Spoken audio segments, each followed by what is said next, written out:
សៀលកងភ្នំរនំមេឃាសូរិយាយាងលាអើយហៀបអងស្ដងគុតរសៀលកងភ្នំរនំមេឃាសូរិយាយាងលាអើយហៀបអងស្ដងគុតគុនថ្មិចនេត្រាទុកឲ្យចាន់យប់បំភ្លឺប្រលប់អើយមកពុកផែនដីមើលធម្មជាតិចងមានប្រាំងវស្សាគេរីបុព្វតាអើយសិងឡាប្រពន្ធប្តីមើលធម្មជាតិចងមានប្រាំងវស្សាគេរីបុព្វតាអើយសិងឡាប្រពន្ធប្តីរុក្ខជាតិល្អស្រស់ផ្ដល់មកលុបត្រឆៃហេតុតែនិស័យអើយឲ្យខ្ញុំស្នេហាធ្វើស្រែនឹងទឹកធ្វើសឹកនឹងបាយ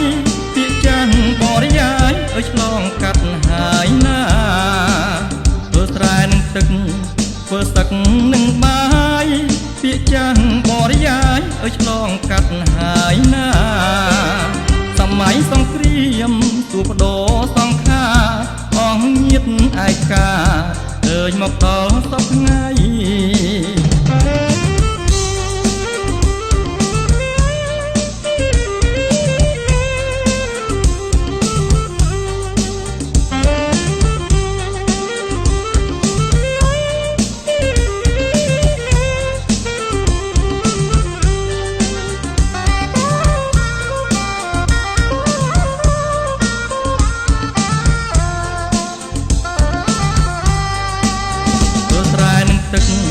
ធ្វើសឹកនឹងបាយពាក្យចាស់បរិយាយឲ្យឆ្លងកាត់ហើយណាធ្វើស្រែនឹងទឹក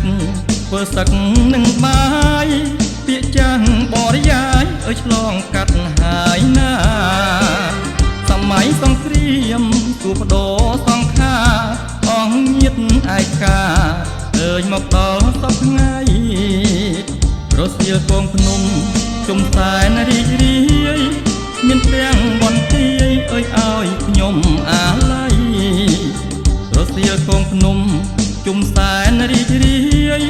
មានទាំងបន្ទាយអើយឲ្យខ្ញុំអាល័យទៅណាមកណាតែនឹកស្រមៃនេត្រាស្រដីអើយជំនួសវា